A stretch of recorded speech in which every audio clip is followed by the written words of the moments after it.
paksa. Mak bapak jangan paksa anak dia kahwin dengan orang ni.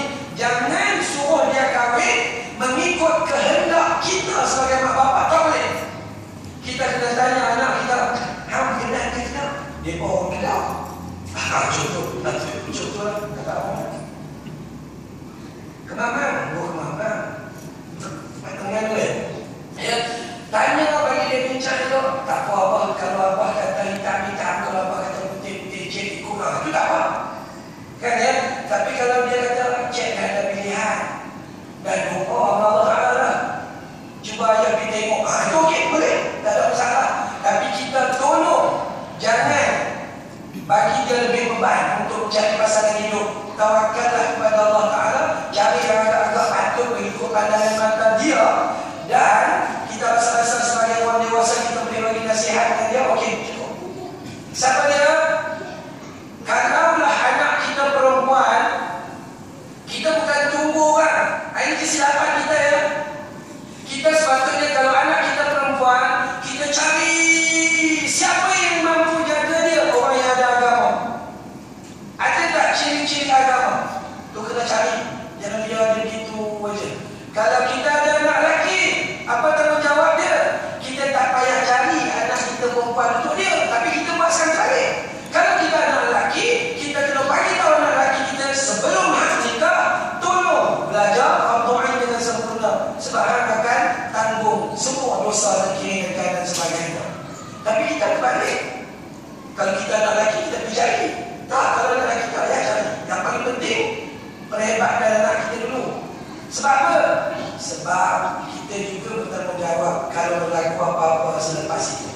Jadi, yang pertama, jangan nikah dengan nikah yang paksa. Nabi sebut dalam hadis dua perkara. Nabi kata bersuka dan berseronok atau berpesta lah kamu pada dua hari, iaitu hari raya sama ada Aidil Fitri atau Aidil Adha, dan juga hari kamu kahwin atau hari kamu nikah. Kenapa? Hari raya adalah hari kita kemenangan. Jangan bersedih, tapi kita terbalik. Hari raya sedih dah pergi kubur. Nah, ni bagian apa? Itu kan ya. Kemudian apa lagi? Kenduri kahwin. Tak sepatutnya bersedih. Hari kenduri kahwin itu seronok. Kalau dia sedih, ini macam dia paksa saja. Itu agama kata sedemikian. Jadi buat apa? Kita kena tengok ayat ni kita jangan paksa mereka. Tanya. Sebab tu kalau kita tengok Indonesia akan bila ada pengantin lelaki di hadapannya, dia kata tolong panggil pengantin perempuan kan, dia nak tanya ni setuju tidak, dia tengok muka lebih kurang lain macam ni, tengok nama ni betul ke orang ni, dia tunjuk satu-satu sekali nama lain, orang lain belakang. Nah yang kita ya, sebab tu hakikatnya adalah jangan paksa. Itu perkara pertama. Jangan kamu menyusahkan mereka kerana hendak mengambil kembali sebahagian daripada apa yang telah kamu berikan kepadamu. Ada ulama kata bila kita dah kahwin, kita first kali kita bagi mas kahwin mahar. Dalam agama kata apa? Ciri-ciri tanda wanita salihah. Pertama, cepat dipinang orang. Kedua, murah mas kahwinnya. Ketiga, cepat kehamilannya. Ada tiga. Ada orang perempuan kata, Ustaz, tiga-tiga ni satu pun tak ada saya. Adakah saya bukan salihah? Tak, Allah bagi kebaikan dari sudut lain. Ya? Murah mas kahwinnya. Murah cakap mana? Murah mengikut apa yang rasa-rasa bakal suami nak bagi. Kalau bakal suami nak bagi Lamborghini, ambil je lah. Kalau dia nak bagi Porsche, bungalow, ambil je lah. Cuma jangan kita meletakkan.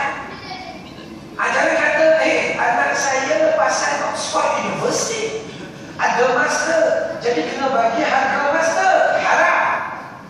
Ketika itu memperniagakan, itu bayar. Tapi kalau tiba-tiba kita dapat rezeki sebab kita berserah pada Allah, tiba-tiba yang datang tu orang yang hebat, dia dah bagi, ambil je lah. Dia tak nak lah. Orang kata, minta maaf tuan, pihak kami bersedia bagi 1 juta rupiah. Dia pihak sedia bagi 1 juta. Maka dia kata, saya jadi baiklah. Kami nak terima 1 juta banyak tu. Baiklah, ambil je lah kalau orang nak bagi. Macam kami yang menjual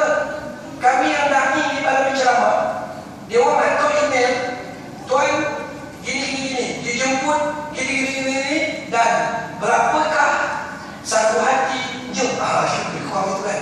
Dia tanya siap berapa sebati. Dalam beragama haram untuk meletakkan harga sebab kita tak ada barang nak letak. Kalau pergi air ni satu gelas berapa? 50 sen. Okey, boleh lah. Adanya nak dijual. Tapi apa yang kita jual saya? Tak ada apa pun nak jual.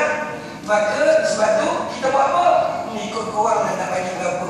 Tapi kalau selesai nak bagi, bagilah lebih sikit. Itu je lah. Itu pesanan kita. Lain-lain tak boleh. Ya, maka sebab tu kalau kita mengaji bagi tepat, bersandarkan kepada kedudukan hadis Nabi sallallahu alaihi wasallam. Tuan ikut Nabi lah. Nabi ada kata tak pasal nikah Khadijah? Mana ada? Nabi masa tu masih bekerja dengan Khadijah, memperniagakan barangan-barangan dan keperluan itu. Tapi tengok Nabi ini disayangi oleh bapa saudara dia Abi Talib. Walaupun Abi Talib tak dapat Islam, Abi Talib bagi kepada Rasulullah SAW 20 ekor unta merah. Buat apa ni? Bagi mas kawin kepada Khadijah. Wih, tinggi tu. Khadijah tidak meletakkan harga, tapi Nabi tak bagi, terima je lah. Macam mana ni orang nak bagi banyak? Ambil je lah. Ini tolak pula. Ambil, guna dengan cara yang sempurna. Okay. Kemudian apa yang kata Allah Subhanahu Wa Taala lagi? Apabila kita dah bagi kepada dia, maka Allah kata jangan kamu mengambil balik hak dia. Tak boleh ambil. Kita bagi mas kahwin, jangan rampas balik. Tapi kalau tanya boleh, pinjam dulu sikit. Pinjam dulu, motor rosak. Itu boleh, pinjam. Tapi kalau dia kata tak payah pinjam, ambil je lah. Itu okey. Jangan tarik dan rampas gitu. Bagi haram hukumnya. Dan kita dianggap menzalimi pasangan hidup kita, dan kita akan persoalkan di akhirat nanti. Senang ikut Nabi. Kan kita kata difatkan yang ummi. Contoh dalam bab kurban. Bab kurban Allah suruh. Bab kurban Nabi Ibrahim buat. Bab kurban siapa lagi? Nabi Muhammad pun buat. Fattabi'uni. Dalam Quran cerita, dalam hadis cerita, dalam lagu Hindustan boleh sebut kan? Saya 2-3 minggu lepas saya ceramah di Maiden Mall, Meru Raya Ipoh. Maiden besar, Maiden Mall. Ipoh bagi tajuk Qurbani. Boleh kan? Dia suruh kubat pasal korban. Suruh tuan-tuan tengok dalam filem korban, filem Qurbani itu ada tajuk lagu korban. Cantik dia buat. Dia kata Qurbani, Qurbani, Qurbani, Allah ko pyare Qurbani. Simple. Kurban, kurban, buatlah kurban. Allah ko pyari, Allah sayangi orang yang melakukan ibadah kurban. Allah ko pyari Qurbani. Allah sayang orang buat kurban. Macam ni juga dalam hal nikah kahwin, Allah suruh, Nabi suruh, dan semua sekali. Ya, yang nak bagi jadi baik adalah persoalan kita. Persoalan kita. Dan kemudian seterusnya, kecuali apa yang kamu telah beli itu kamu ambil kerana sifatnya yang buruk, yang keji. Pasangan hidup kita buat perangai tak elok, dia buat perangai akhlak yang tidak sempurna, maka dia tidak layak menerima nikmat daripada Allah, maka boleh ambil balik.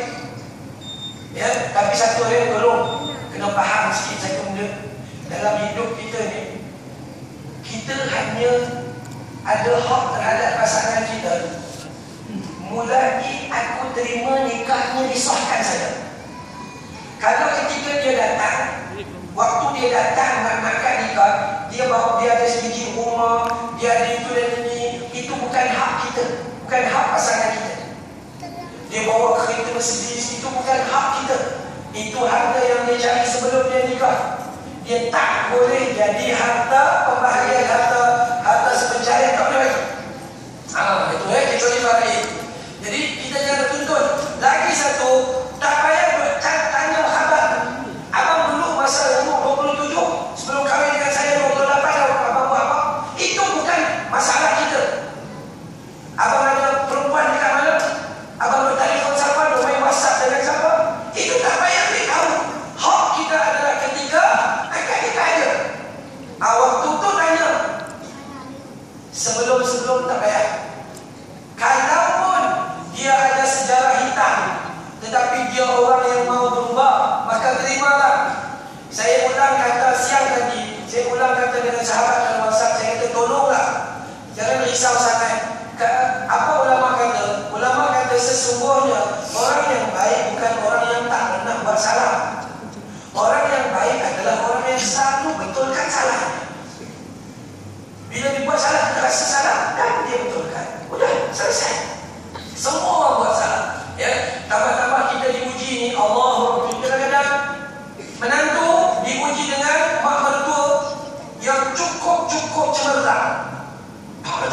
betul ni. Lewat sikit bawah ni. Apa masak kau? Apa masak pedas? Yalah kita minta pun masak asam pedas. Pedas ke?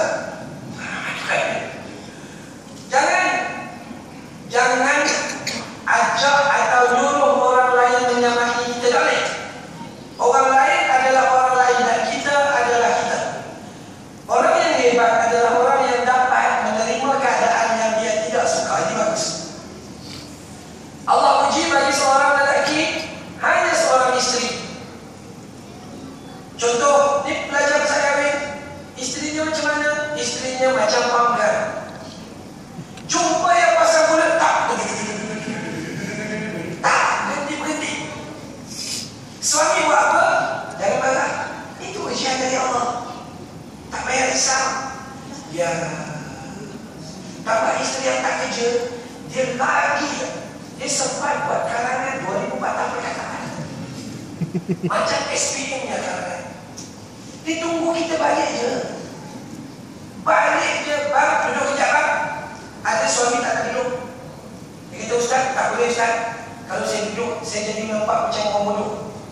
Saya kata, nampak bodoh tapi cerdik tak apa. Takut nampak cerdik bila cakap bodoh rupanya. Itu lebih teruk. Kan ya? Jadi pergi duduk je lah. Dia bukan suruh diri, dia suruh duduk-duduk. Kan dia buat 2,000 perkataan. Lama dah sikit ceramahnya. Itu je bang. Jauh cerita. Cuma orang perempuan boleh tak ada masalah. Isteri boleh. Cuma isteri jangan melampau. Jangan bang duduk. Innallaha wa malaikatahu yusholluna 'alan nabi. Siap baca khutbah ni. Itu jangan. Sikit-sikit tak apa.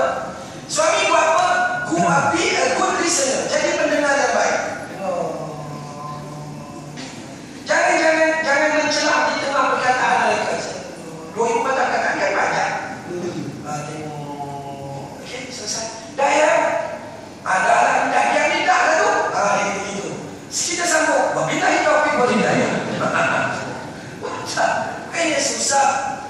Ujian Allah Ta'ala sikit ya. Bukan macam Palestin, bukan macam Syria. Ujian kita sikit saja. Cuma ujian kita itu kita tak dapat tangani dengan baik. Saya selalu pergi mana-mana, saya cerita pasal isteri saya. Saya banyak cerita pada isteri saya. Saya dapat seorang isteri untuk sementara waktu. Anak dia kan. Okey. Ustaz, dia boleh report ke? Ya. Cuma untuk sementara waktu seoranglah. Yang lepas itu kita tak tahu macam kita. Diserah kepada Allah Ta'ala. Itu kan ya. Dapat seorang isteri, Allah uji. Allah uji apa? Allah uji. Saya duduk rumah ni dia. Tak payah cakap. Tapi Allah uji. Isteri pula menceramah kepada kita. Sama tak? Saya diberi isteri yang tak berapa pandai masak. Macam tadi, kalau asam pedas, kan ya? Asam rebus, rebus. Macam mana? Belajar buat lempeng tak pandai-pandai sampai sekarang. Baru lempeng, bukan kek 3 tingkat. Tapi kalau kita nak tengok kelemahan dia, sampai bila kita tak nampak kebaikannya? Isteri saya bangun tidur terus pakai apron. Lepas dia solat subuh terus pakai apron. Jumpa lah. Dia kemas, tapi masak tak. Beli pembakar roti 10-12 tahun lepas, dari dulu sampai sekarang rupanya sama macam tu.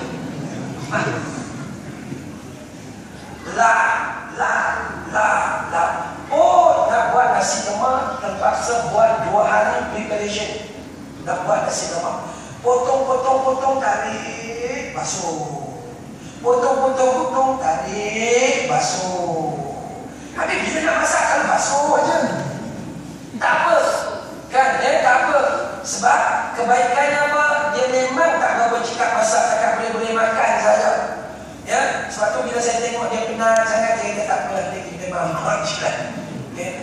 Tapi dari sudut lain, cukup jaga. Sidai baju, dari pagi sampai petang tak habis-habis.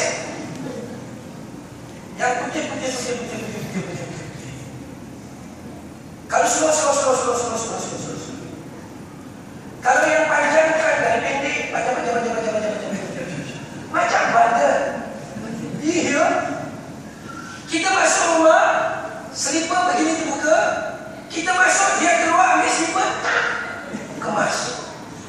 masuk, dia keluar, dia selipetan.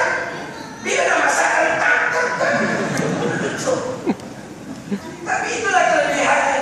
Saya beli surat khabar waktu pagi nak baca surat khabar. Di tingkat bawah rumah saya, dia ada surat tingkat baca surat khabar. Kemudian nak pergi tandas ke tepi situ je.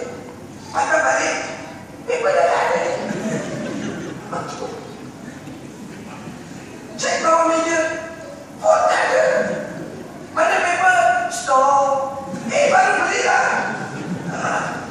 Begitu punya kemas. Jadi dah senang. Apa kita dapat kebaikan daripada kekemasan yang dia bagi, walaupun dia tak ada kelemahan sedikit macam kita lah juga. Kita kan ada kelebihan, kita juga ada kelemahan. Sebab itu dalam konsep kita guna konsep takaful. Suami isteri guna konsep takaful. Takaful bukan insurans. Takaful itu melengkapi antara kelebihan keduanya. Itu keseronokan kita dalam berumah tangga. Kemudian, dan bergaullah dengan mereka secara patut dan baik. Isteri dengan suami tak boleh mencela, tak boleh marah. Ada isteri ngadu dengan saya, dia kata, Ustaz, saya pernah kahwin, sampailah kami bercerai ni, tiap-tiap hari saya dijakunkan dengan perkataan jakun dan dayak sebanyak 20-30 kali satu hari. Tapi dia tahan sampai 12 tahun akhirnya cerai. Suami yang baik tidak pernah menghina ciptaan Allah Ta'ala. Orang yang baik tak pernah hina orang lain, sebab orang lain juga adalah ciptaan Allah Subhanahu Wa Ta'ala. Tapi kita terlupa yang isteri kita itu ujian kepada kita. Kalau kita menang, itu kemenangan besar dalam syurga Allah Subhanahu Wa Ta'ala. Tapi apa nak buat, teman? Kita mungkin sikit. Kenapa? Sebab kita tidak merasai kenikmatan. Sebab kita tak faham tentang agama. Jadi, jaga mereka dengan baik. Jaga mereka dengan penuh kesempurnaan. Beri apa-apa yang patut kepada mereka. Saya tunjukkan kepada suami. Suami jangan jadi manusia yang tak ada ilmu. Kalau benar tak ada ilmu, segera cari ilmu. Ini suami suruh ngaji Quran, diam. Kenapa tak bunyi langsung suara ni? Diam. Jawab pun tidak. Kita tanya, ini hukum apa ni? Mat asli? Bukan. Mat palsu. Tiba-tiba isteri yang cerdik. Kalau nak kahwin, suami ada ilmu, isteri tak ada ilmu, tak apa-apa. Tak tahu cari suami, tak tahu cari suami, tak tahu cari suami. Habis. Sekarang isteri tak tahu cari suami, suami kata jumpa Ustaz. Kerugian. Walaupun hal yang sedikit sahaja. Jadi suami perlu ada ilmu. InsyaAllah dia akan bawa dengan baik. Kaulah mereka dengan sempurna. Kemudian bila kamu tidak menyukai mereka kerana mungkin sesuatu sebab, maka bersabarlah. Ingat tak? Masa kita suka, tiba-tiba masa tak suka, kita tak boleh. Siapa tidak? Sebab kita sedar siapa kita. Kita manusia. Jangan nampak orang lain punya kelemahan saja, tapi cek kelemahan diri kita juga. Hari ini kenapa isteri jadi terbeban yang sangat banyak? Di Malaysia setiap hari ada 7 orang gila baru. Orang gila baru, bukan gila lama, baru dapat. Kedudukannya nisbah 1 lelaki 6 perempuan. 1 lelaki 6 perempuan. Orang gila baru di Malaysia tiap-tiap hari. Kenapa? Rupa-rupanya orang perempuan sudah dibebankan dengan bebanan yang begitu besar. Begitu besar.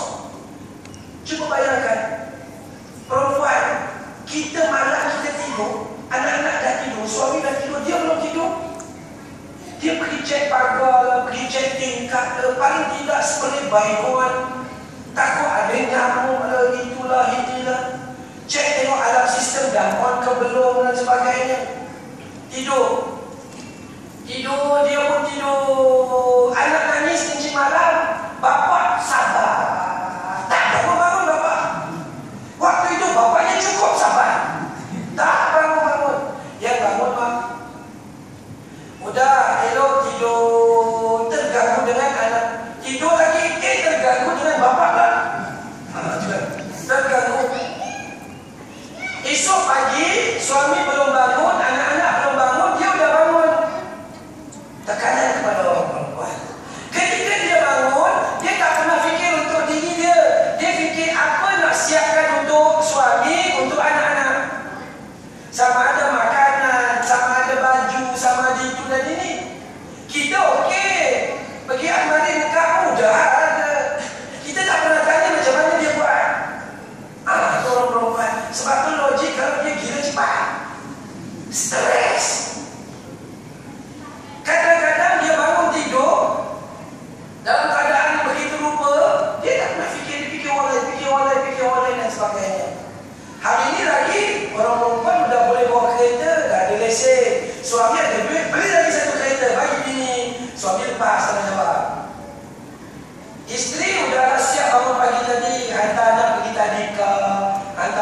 pergi sana, hantar anak pergi sini, balik berlaki pergi pasar. Kadang-kadang suami ada pergi dengan suami, tapi suami pemalu ada dalam kereta. Isteri gendong anak kecil seorang, gendong aku lagi masuk pasar. Kita tengok suami baca surat khabar, suaminya cool and too cool. Dosa tuan-tuan, dosa. Sebenarnya isteri reba ke mana je ada reba, tapi dalam keterpaksaan. Dia pun manusia, dia letih. Cuma bila cakap dia tak terkeng, habis. Kan ya? Selesai benda, habis pasar balik, boleh duduk, tak sempat duduk. Potong-potong, basuh-basuh, goreng-goreng. Kita tahu, dah siap ke belum? Dah siap ke belum? Kenapa masin? Awak tak tahu ke saya suka makan belacan? Kenapa tak letak belacan? Nah, akhirnya rupa-rupanya esok isteri masuk syurga, tertinggal suaminya dalam neraka. Sebab suami tidak menjalankan tugas utama sebagai khalifah dalam keluarga. Dan akhir dalam ayat ini mengatakan bahawa sabarlah kerana mungkin Allah menjadikan kebaikan yang sangat banyak di dalam ketidaksempurnaan pasangan hidupnya. Jangan risau. Tuan-tuan nak cari, kita kadang-kadang terkejut tuan-tuan. Pergi beli buku, cek buku itu tajuk apa? How to be a perfect Muslim. How to be a perfect mother and father. How to be a perfect family. Cuba kita bincang dengan otak kita yang akal jelas ni. Bolehkah manusia jadi sempurna? Mana mungkin? Allah khabarkan khuliqal insanu dha'ifa. Dicipta manusia dalam keadaan yang sangat-sangat dhaif. Coba rujuk kisah dalam keluarga Nabi Adam. Adakah keluarga Nabi Adam itu cukup sempurna? Mana ada sempurna? Qabil gaduh dengan Habil, kes bunuh pertama. Cuba cek keluarga Nabi Nuh sempurna? Mana ada sempurna? Bininya lari, anaknya kufur. Coba cek keluarga Nabi Yusuf, mana ada sempurna? 12 adik-beradik angkat 2 campak dalam perigi. Cek Nabi Ibrahim, Hajar Ismail, mana ada sempurna? Nabi Ibrahim suruh Ismail ceraikan istrinya kerana dapat isteri yang tidak redha. Sampai kepada zaman Nabi SAW juga tidak sempurna. Nabi tak dapat berdakwah kepada bapa saudara yang dia paling sayang, Abi Talib, sehingga Abi Talib mati dalam keadaan kufar. Untuk cari sempurna dalam keluarga, Hindustan kata nah mungkin, tak mungkin akan berlaku. Tetapi belajar wasta'inu bis-sabri was-salah, itu kemenangan yang sangat-sangat besar. Jadi insya-Allah saya pesan kepada keluarga pengantin, sama ada daripada pihak lelaki maupun pihak perempuan, dan saya pesan kepada pengantin, marilah kita belajar menerima kelemahan orang lain kerana kita juga lemah. Jangan tercari-cari apa kelemahan mereka, cobalah lihat apa kelebihan yang kita dapat kongsi bersama mereka. InsyaAllah kita sampai di sini dulu. Ada soalan kan?